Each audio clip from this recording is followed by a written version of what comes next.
Welcome back. You're watching Newsx with me, Riyadh Dwivedi. Now, the big story of the hour is Canada's the biggest gold heist. A day after the Enforcement Directorate raided the Mohali residence of 32-year-old Simran Preet Panesar, one of 9 suspects allegedly involved in Canada's biggest gold heist worth $22.5 million. The agency has found that both he and his wife are Canadian nationals.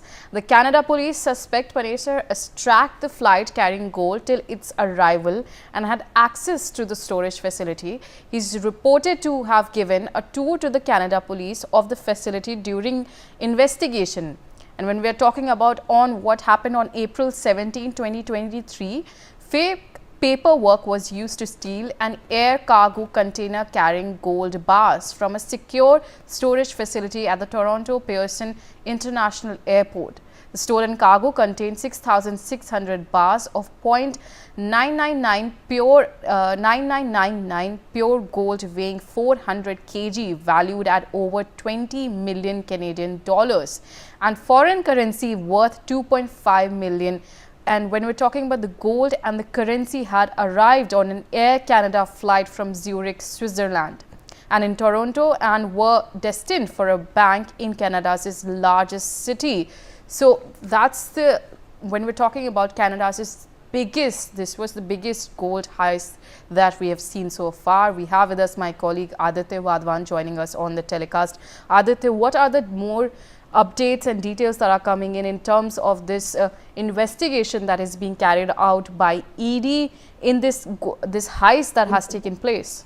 You know, Ria, a day after the Enforcement Directorate raided the Mohali residence of a 32-year-old Simran Preet Panesar, one of the 9 suspects allegedly involved in Canada's biggest gold heist, worth $22.5 million. The agency has found that both he and his wife are Canadian nationals. So, you know, I mean, if we further talk about this, you know, Panesar was an acting supervisor in operations control with Air Canada at the time of the gold heist, which occurred in April 2023. According to investigators, 6,600 gold bars weighing 400 kg of pure gold and about $2.5 million worth of various foreign currencies were stolen from Pearson International Airport's cargo compound shortly after arriving on a flight from Zurich. He allegedly left Canada approximately 3 months after the heist. Yes, Riya. We also have with us Colonel J.S. Sodhi, International Affairs expert, joining us on the telecast. Colonel J.S. Sodhi, thank you so much for joining us on the telecast. And when we're talking about something like this heist that has taken place, there was a meticulous planning that was orchestrated by the people who are involved, and also the planning that went into that was very well thought of and very carefully planned. But when we're talking about that, the prime accused, when he has a warrant for arrest issued since April 2023. So, but when we know how carefully this was planned, what do you assess this and this heist? How do you take on that? Jai Hind, Riya. It's my honor to be on an esteemed channel. First and foremost, my salute and respect to the Enforcement Directorate of India for having cracked this Canada's biggest gold heist of $22.5 million, where gold was siphoned off in a very well-planned operation in a Canadian airport. Well, definitely, it once again shows the prowess and the lethality with which our investigative agencies act, and they are certainly the best in the world. But Riya, one point of concern which comes at this time is that these Indian personnel, who both of them were initially Indian citizens, then went to Uganda and finally took the Canadian citizenship, if they had to leave the country to go in a foreign land to do all this, what was the point of going abroad? I mean, anyone who wants to go abroad goes with the aim and a desire of doing well in life. But I think they have literally ruined their lives by going and doing a crime in a foreign country, which apart from bringing them shame, it has brought immense shame to their families too. I think every person who wants to go abroad should think within that he or she should only go abroad and do something good, which can put their name, the family's name, and the country's name at an high, and not bring it down like this couple has done. Well, Colonel J. Suri, when we're talking about that, how you're talking about how when people from India, they go to Canada and there's a certain level of representation and they represent the identity there as well.